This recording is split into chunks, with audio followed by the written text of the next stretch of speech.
How can anybody be scared off of a show, man? It's just like no. I'm not. I'm a host. All I'm a right. host. I'm a guest host tonight. all right. Well, you're doing great. Yeah. Doing You great. pushing us Appreciate it. live, Leo? Yeah, otherwise we're gonna lose the stream. All right, we're gonna All right, push let's live. go. You'll hear about 4 minutes of music, Charlie, and then we'll be live. All right, I'm gonna order another beer from the kitchen. Yeah, You should and do I that. get a beer. I want a beer. Do I want a beer or an edible? That's the question.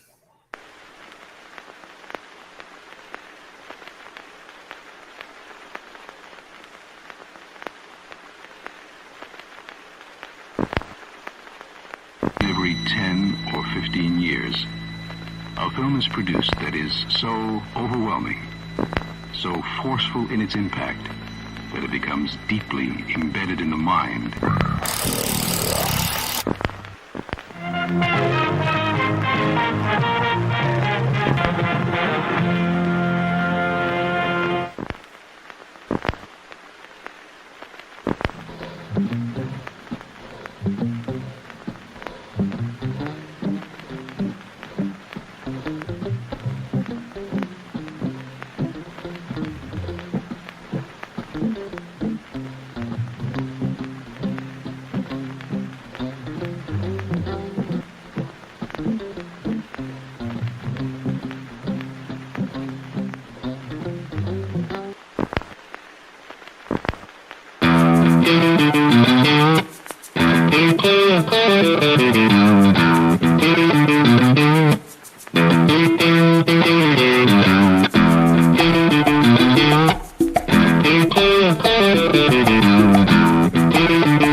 Persons under 18 will not be admitted.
We appreciate your choosing our theater. And to make this experience more enjoyable for everyone, we hope you'll refrain from talking during the show. Enjoy the movie. Thank you.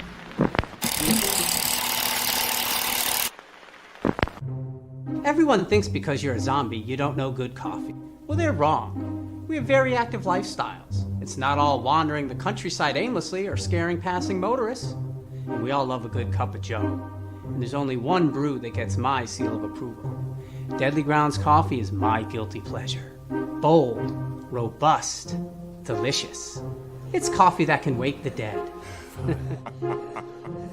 With over a dozen different roasts and flavors, Deadly Grounds can satisfy the most finicky of coffee addicts. The aroma is so intoxicating. It brings all of my neighbors out of the woodwork. Deadly Grounds coffee. Coffee to die for and zombie approved. It's good to get a little deadly.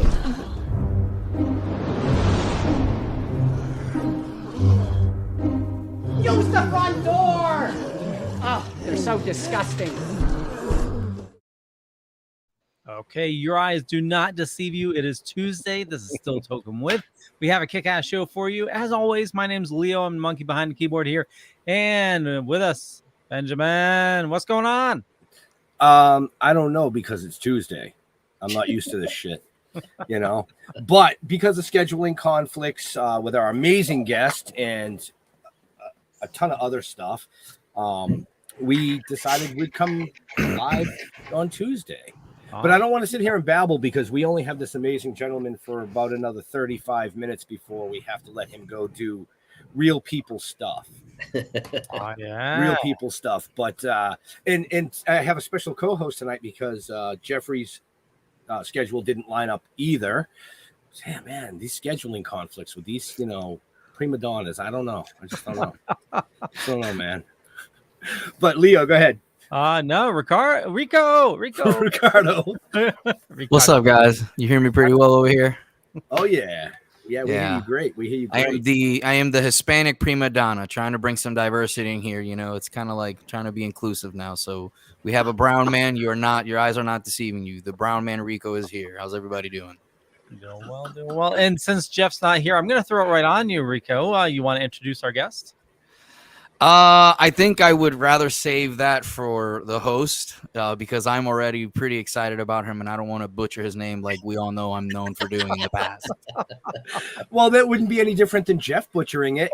But listen, tonight we have an amazing guest. Most of you women out there probably have a heartthrob for Dr. Jesse Travers. Oh my God. You know, but can you welcome Charlie Schlatter? Did I pronounce that right?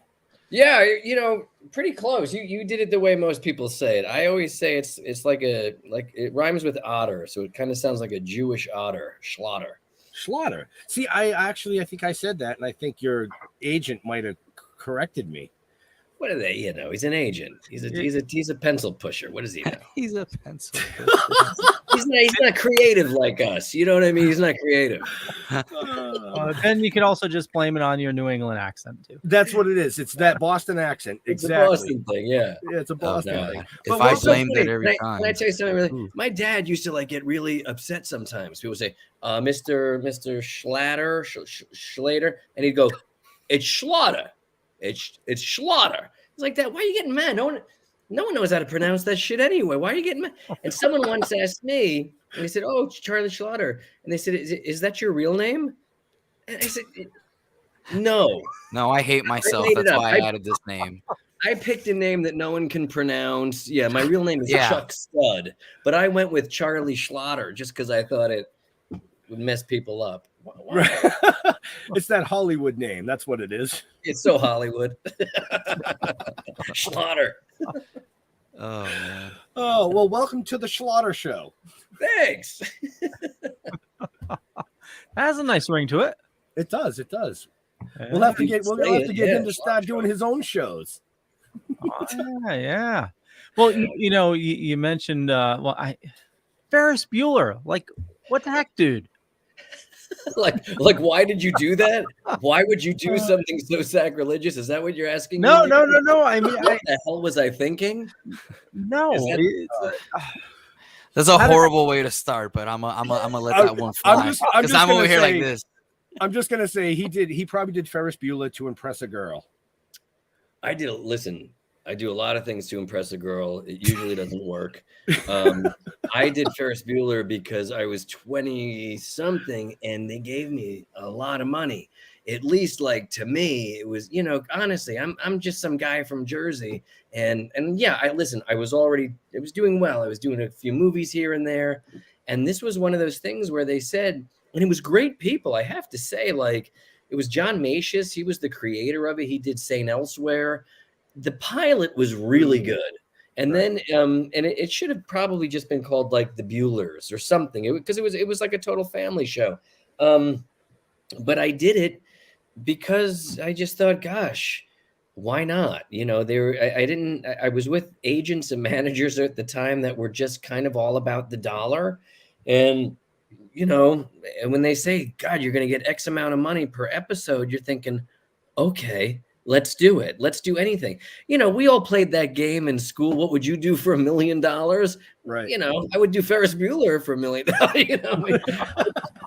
Most of us would shave our heads or whatever. But I said I'll do. Not that I got $1 million, but I'm just saying. Right. Sometimes you do things, and when it was all said and done, I think we were all kind of glad though that we were kind of done. There was another show that was very much like it called. Parker Lewis Can't Lose. Parker Lewis, and that was like a really good one. And I think we all kind of wanted to be that. I think we all wanted to be kind of like that, more cutting edge, because that movie Ferris Bueller was kind of edgy. It was different. Anyway, but it wasn't, and it just is what it is. And you move on. You keep doing things. I got a question for you, Charlie. Yes, sir. Can I call you Charlie? Of course, please. Absolutely. Awesome. Only if you say Schlatter right after, Charlie Schlatter. Charlie Schlatter. Yeah. I'll try. As an actor, like, what did you learn out of doing that movie? Since it was like, this and that, but like, what was it something that you learned out of doing that entire process as an actor? Of which show? The Ferris Bueller series? The Ferris Bueller series. Oh. That I will say, I think that was like the first time I had really done television at a clip. And so to me, that was actually kind of cool, because you just work at such a fast pace, whereas, you do a film, you do 100 pages in 3 months.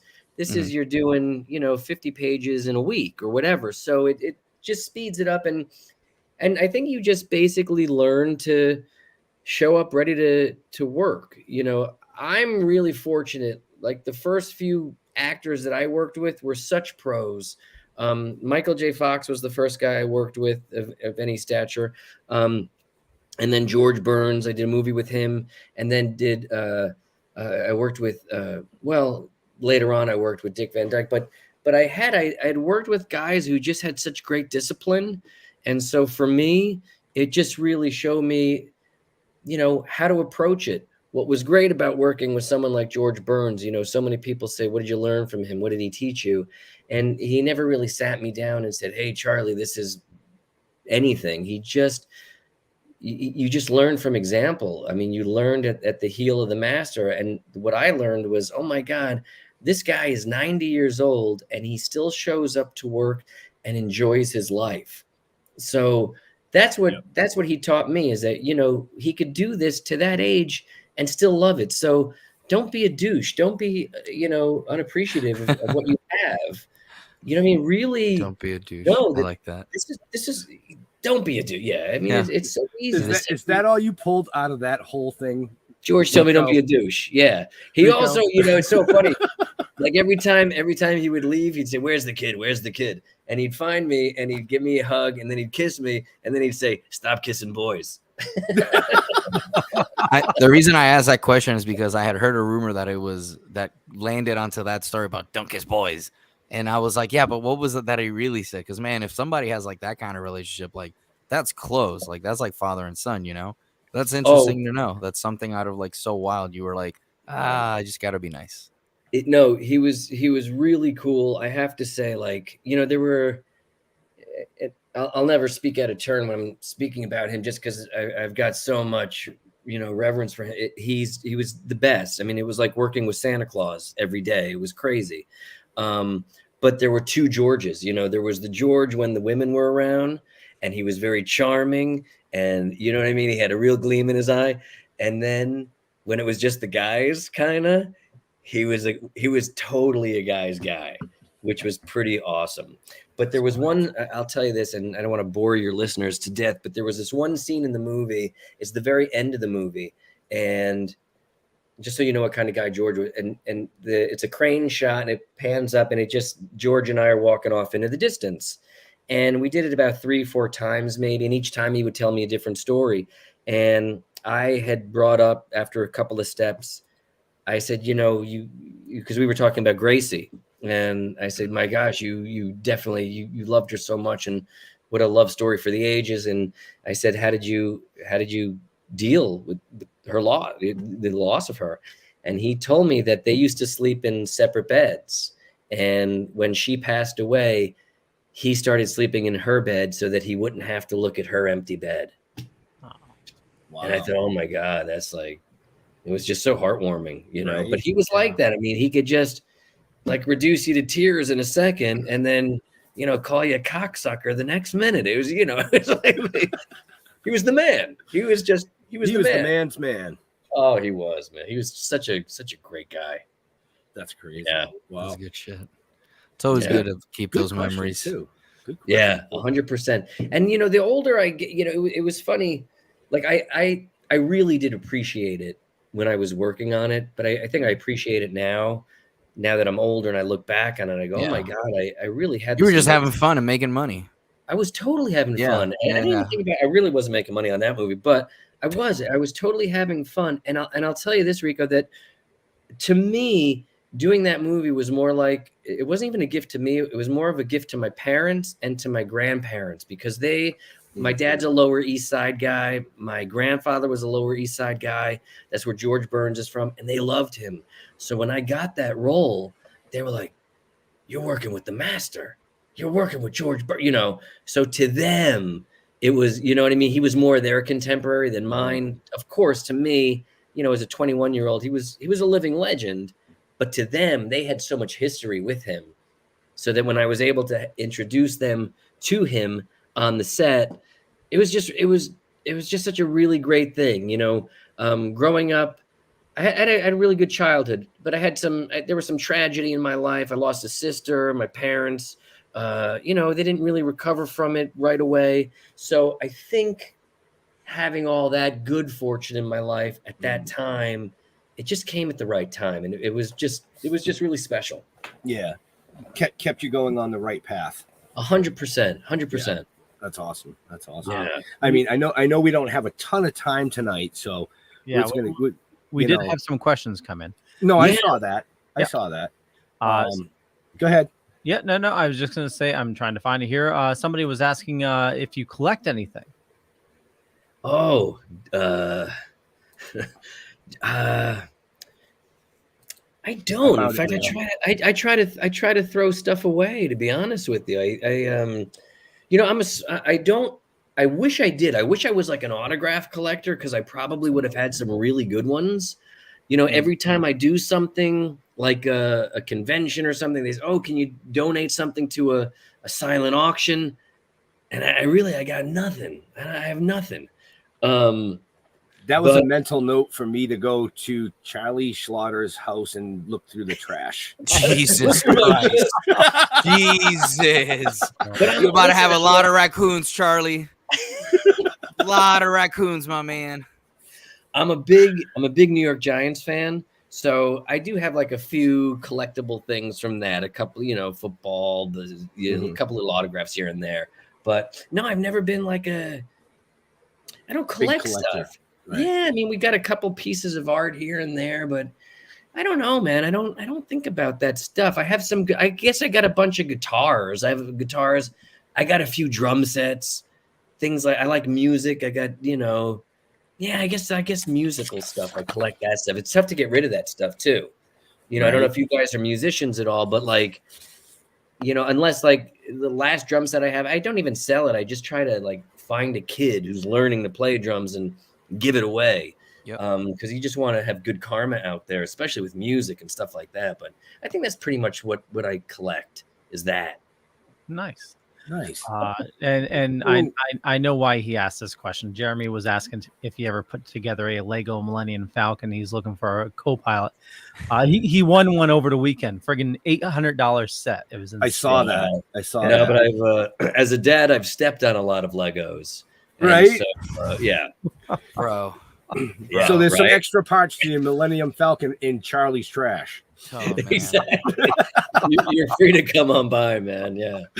That's like every dad's like Saw. You know how everybody's seen the Saw movies and it's like horrible? They should make one that's for nothing. dads. Yeah, Charlie, I'm telling you, they should make one for dads, and it's just people like, you have to watch this Lego infested. Like, why would you do this? Why? They keep touching the thermostat every 5 minutes. You can't lose your mind. Somebody touched the thermostat. 100%, bro. 100%. Yeah. Right?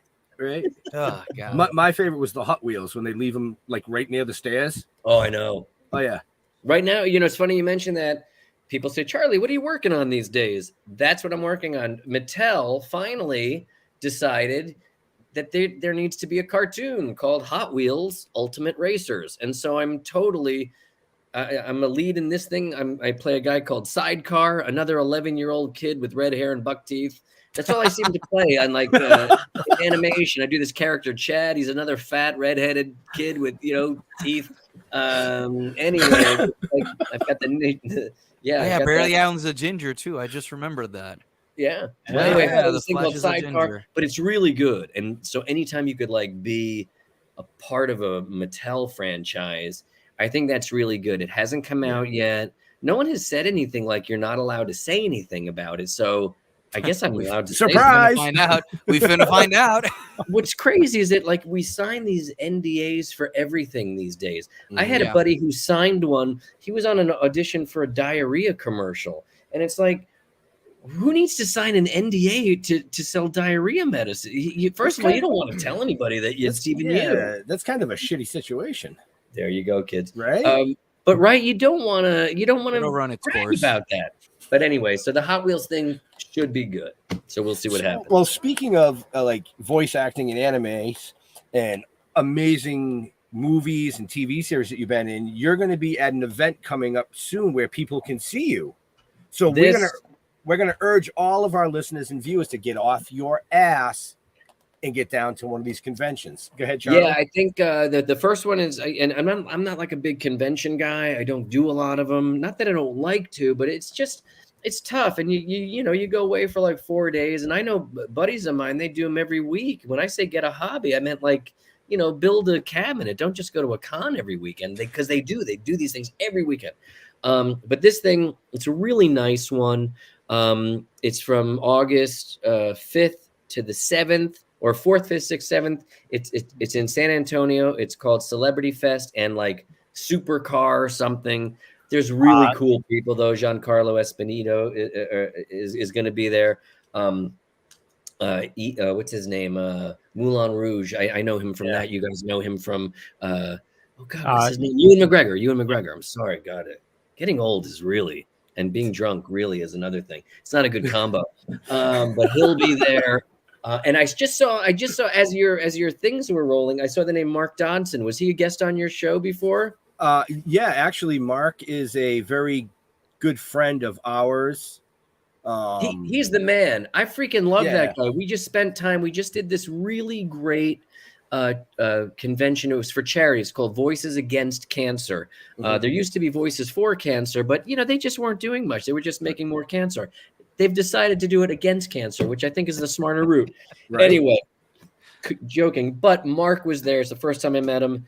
What an unassuming, just awesome. Like you would never know that this guy has this crazy, freaking awesome resume. Right. And he's just a great, great guy. So he is.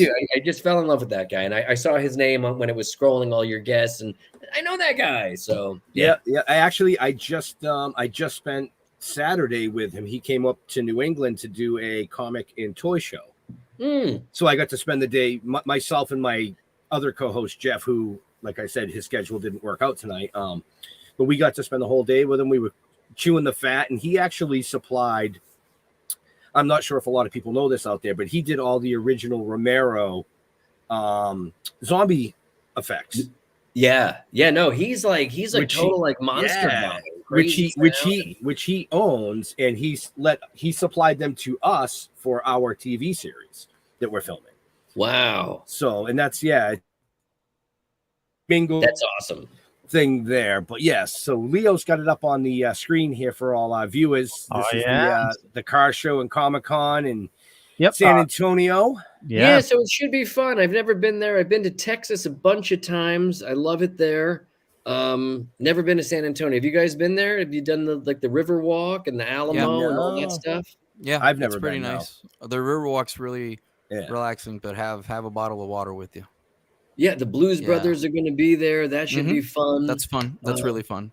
Yeah, are you gonna do the dinner? Or are you just gonna go downtown and have some dinner before the show, or I'm gonna do whatever they tell me I have to do. Like I go there and just say, where do I stand? What do I sign? You know, who do I hug? Whatever. But I will tell you this: like, you know, some people say, why don't you do more cons? And here's the thing. I really love doing the cons because, you know, we do cartoons in a vacuum. I mean, you know, sometimes you have like a Zoom chat and you're with the other actors and it's fun to make each other laugh, and that's always great. But you really never get to see the effect that your cartoon or like The Flash has on kids, or Kick Buttowski has on kids. And then you meet them, and I will say, like, a large percent of them are on the spectrum. And, you know, and you do have a line of people, and I have to say, I've just got such a soft spot in my heart for them. And I want to get, like, I emotionally invest in every meeting I have with every kid. And there's the mom in back of the kid saying, thank you. You know, you just, because you know, it's like you feel horrible, like taking money to sign things, but then you realize, okay, they're paying for an experience and this and that. And I've sat next to guys who just take the money, sign the thing, thank you, next, take the money. And it's like, okay, I also don't have like a million, you know, not that I'm talking about Bill Shatner or Lou Ferrigno. I'm not. But Chevy Chase. Yeah, I'm not talking about those guys. Not at all. Oh, I don't have as many guys. Like, I don't have a line out the door. I got a few stragglers. Then they look at my poster and they go, "Oh, you were that guy, whatever," and they come over and chat. So I have a little bit more time. But my point is this: I really do. I love to like chat with people, especially the kids, and especially autistic kids. But at the end of the day, you're whooped. You know what I mean? Because you're just, and people say, why are you tired, man? All you did was stand there and, you know, make fart noises and sign shit. And you go, well, because you're so emotionally invested in it, you know? And then when it's done, it's like, you don't want to talk to anybody. You just want to crash in the room and chill. Just have a beer and do a podcast with three unknown guys. And do a podcast with you guys. Yeah, exactly. Right? Still That's Toking. what we're here for. I do have one thing for you, Charlie. Yes, speaking of things that you did that changed, one of the reasons I went into the military was because of Solid Snake, and I heard a little story that you were playing Major Rykov. Yeah, and I you know, it's so funny. Like I did I did another character called Raiden, and and you also were the soldiers too. It had the same. Is he the one who gets raped? I think I got raped by somebody. I don't know. I didn't hear that part because it's been years since I play Peace Walker. But yeah, you played a couple dudes. That must have been surreal to work with Kojima and stuff like that, I bet. Well, number one, thank you for your service. Number two, that was you know, it's funny, like doing Metal Gear Solid. Back then, like when you were doing those videos, there was a lot of screaming. It's like really intense. And so ever since then, they've like kind of reworked actors' contracts. Like we used to have to give 4 hours a day, and you know, you would just be screaming. And there was a show that I did called EverQuest. Mm-hmm. I think another thing. And I remember, like, by the end of the session, I could literally taste blood in my throat because my vocal cords were literally bleeding, just from like screaming. It's like Dragon Ball Z guys. And I never wanted to be in another video game ever. But then, like I said, they've just recently said, okay, we're going to break down sessions into 2-hour sessions. So actors, because you do that, and then an hour later you're playing a little garden gnome and you have no voice, or what you just it's really Right. So I get it, but listen, I also know I can be digging holes for a living. So if you ever hear me complain about how tough voiceover is, just come to my house and shoot me in the skull, because it's so. No, I mean, really, it's charmed. It's a charmed life. And we're so lucky to do it. Speaking of crazy jobs, I've always wanted to ask you this, and this will be a little personal. You voiced the Flash in more than 5 shows, I believe, right? And I think, if I'm not mistaken, you are the longest running voice actor for the Flash, I believe. Somebody told me that, or that I'm like the most recorded Flash. The most recorded Flash, yeah. Everybody hey Rico, we want you to produce a new Avenger thing and cast whoever you want, and they cast who they want. But yeah, I've been in a bunch of them. Yeah. So my question to you is, between the Flash and Superman, who do you think will get more dates on Tinder? I think Leo's Superman. Leo's face says it all. Well, I think it is Superman. I mean, it's tough. It's tough to beat Superman on anything, right? He's the go-to. He's the guy, and even though he's kind of nerdy and dorky with as Clark Kent, but he's still the guy. He's still the guy. He's super. He's got the power. I just run fast, and no woman. I was just going to say that. I love how he's doing it in the voice. Like, I'm here like, oh my God. Right. Ben knows. The first thing that came to my head was Superman, because he's the Man of Steel, and the Flash is gone in a second, women. Exactly, yeah. Sorry, I went there. But Barry Allen's more of a comedian than Clark. Yeah, Clark Kent. Barry Allen's also not going to pay a ton on child support. Superman is going to do the right thing and pay all that alimony and child support. So Charlie, that hit home a little. No, it's true. Superman's a good dude. I will say that I love how most people have written the Flash for me. Every time I do a script, it's the Barry Allen. It's really funny. We just did I was just the Flash on Scooby-Doo, and it was really really funny. I mean, some people write the Flash just perfectly. So it's funny, like when you do go to a con and somebody says, "Hey, can you do the Flash?" And I go, "Yeah, honestly, dude, I was just doing them like for the past 5 years." Because that's the great thing about being an actor with no range. It's like when you're a one-trick pony, it's like this is all I do. What's funny is we just went to a con, and I watched a panel with Tim Daly, who voiced Superman. And he said when he went in for the interview, he tried to do like a deep voice, trying to do like the old Superman voice. And then they had him just do it normal, and like his regular voice. I mean, that's Superman right there. So same. And that's who I first did the Flash was with Tim Daly.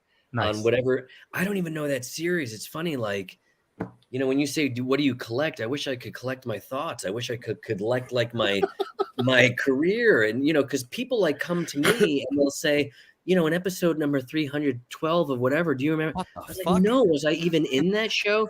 I was literally, this is a true story. I was literally just asked like if I would do somebody's podcast because they wanted to talk about the memories I have of doing, I still don't even know. I think it's called Air Striker or something like that, or Airbender or something. And the guy says, because you were whoever in that. And I said, maybe that was Charlie Adler. That's another voice actor. I said, maybe it's him you want to interview. And they go, no, it was you. I don't think it was. Anyway, they send me a link, and it's a link to like me being the voice of like this little critter. I don't know. I go, oh yeah, that's me. And they go, so will you do the podcast and talk about your memories of the show? I go, dude, I have no fucking memories of the show. I just told you, what am I going to talk about? I could talk about me, but I have no, because I'm that lucky. I'm that lucky that, you get to do a bunch of things. And, I try not to have emotional attachment to things because I feel like that emotional attachment to a character starts at your audition. And once you audition for something and you fall in love with it, then you're like, did I get it? Did I get it? Oh, they went with him. They went, and you get let down. So you guys know, I mean, you audition for something and you just say, okay, I did my best. I left it on the desk and now I'm just going to go on. And it's Right. kind of like that with work too. There are some that are more special than others, obviously. But when you're doing when you're day playing here and there, and you don't really remember everything. I'm really good at remembering the experience that I had. That's why I don't even really like to watch anything that I'm in. I just like to say, oh yeah, I was in that show and I remember I had a really fun time doing it. And to Right. me, that's it. Because why do I want to look back and go, oh my God, I was horrible in that. What was I? No, just, it's like being drunk at a party. Just think, yeah, it was great. Right? So you're your own worst critic. I don't know Then, the is what I'm truth. hearing. So you're your own.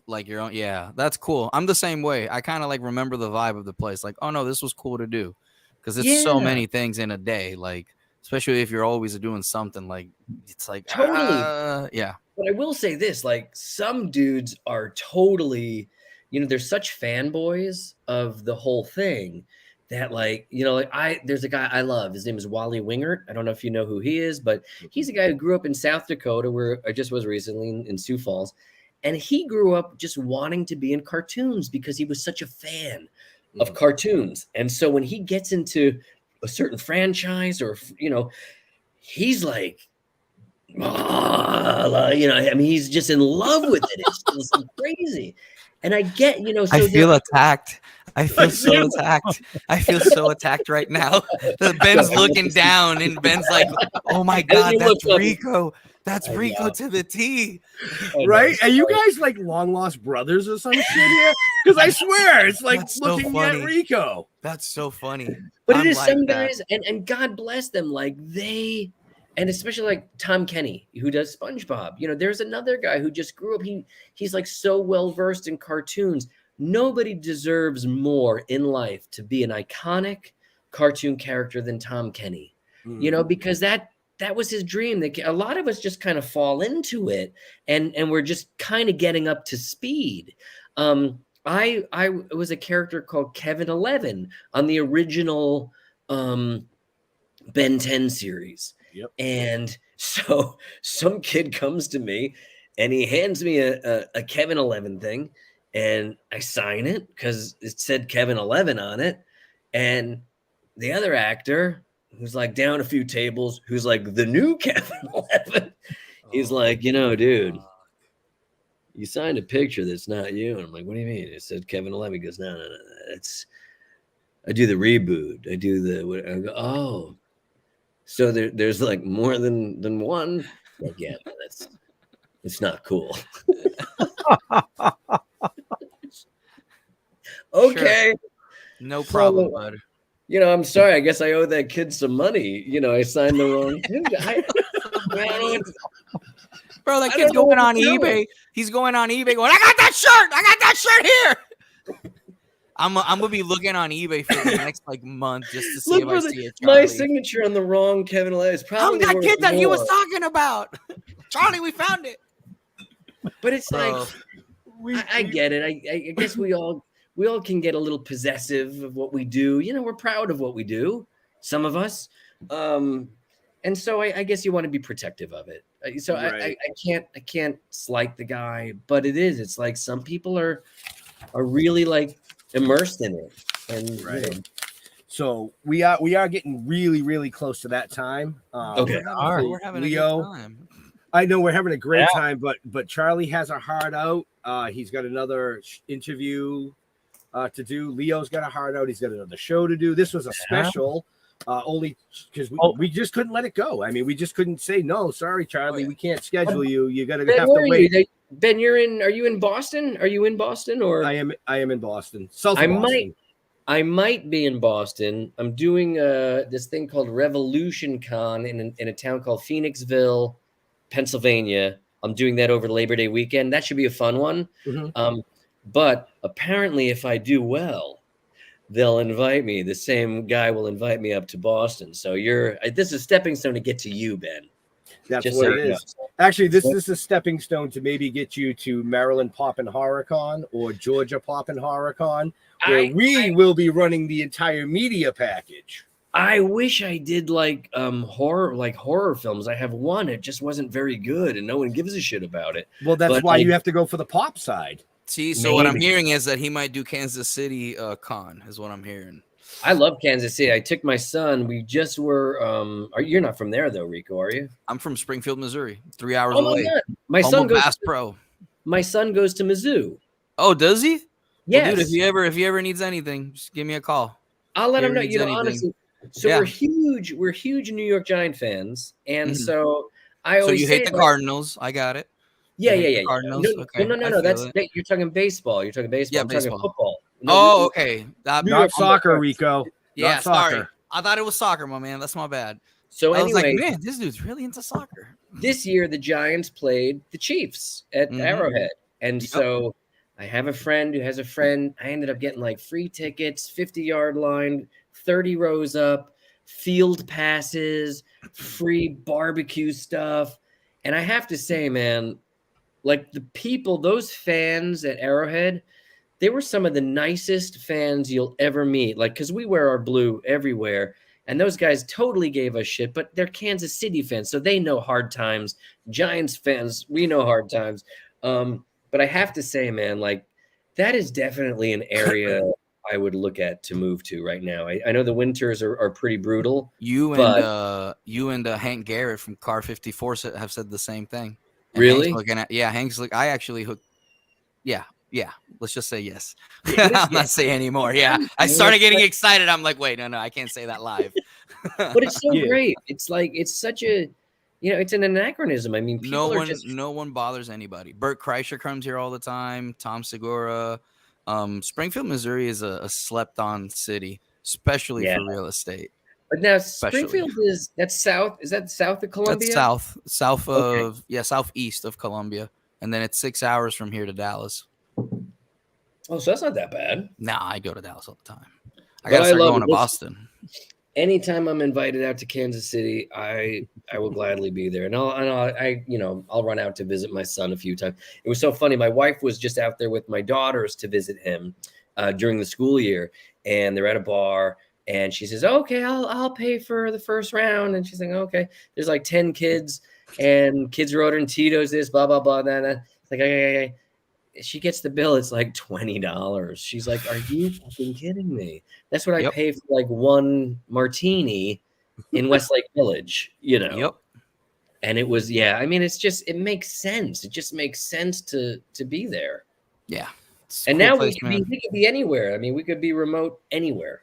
Right. And speaking of, Leo, where can they find out more about our amazing guests now that we are crunched for time? I know. Definitely check the show notes up above or down below, depending on where you're watching or listening to us. And most importantly, go check them out at Thomas J. Henry's Superhero Car Show and Comic-Con, happening August 4th, 5th, 6th, and 7th. And along with Charlie Schlatter, you can see Ewan McGregor, Simu Liu, which I totally destroyed his name, Dave Bautista, Haley Atwell, Giancarlo Esposito, tons of awesome people. Hulk Hogan's going to be there as well. Oh yeah, it's gonna be a He's monster, still dude. alive? Yeah. It's really gonna be awesome. There's great people. Somebody did ask what my favorite voice was. I did love Yes. doing Kick Patowski was my favorite cartoon to do. But this new thing that I'm doing called Big Nate, I really love doing this voice of Chad too. He's just it's a really funny thing. Anyway, I was just reading. I didn't even realize it was like right there on my screen. People asking Yeah, totally. questions. And also, I know we're cutting tonight short, but definitely, we're going to be doing Splash Pages next. And, Charlie's going to be on Splash Pages the 23rd. And so make sure you tune in for that. And Charlie, where do you like people interacting with you on social media? I'm on the gram. I'm not on TikTok because I just feel like that's kind of like pedophile-ish. But although even my kids tell me feel it's attacked. I know, but my kids even tell me like, it's okay, Dad. You can come on to the talk. There are middle-aged white guys, and it's okay. But I'm mostly I see people on Instagram, and it's just basically my name, Charlie Schlatter, and then I'm on Facebook a lot. I do the old man version of social media.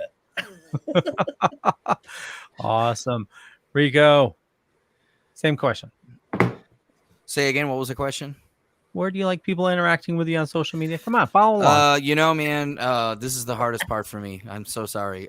You can find me on Facebook under Richard Avilas. You can follow the podcast at Rico Podcast on Facebook, and you can follow me on TikTok on Richard Avilas 54.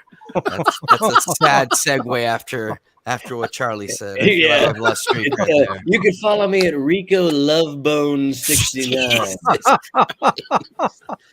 It's Rico Suave 69. Jeez, Benjamin. Oh man, I want to thank Charlie for coming out and hanging out tonight. Like Leo said, he's going to be back on Splash Pages on the 23rd of this month, so make sure you check him out if you missed anything tonight, because at least Leo will probably get a full hour and a half with him. But anyway, get off your ass, go down to the con, check him out. I want to thank Rico for coming and hanging out with us tonight, taking Jeff's place. Like I said, thank you to Charlie, but thank you to all our veterans and first responders for doing what you do every day so people like us can do what we do.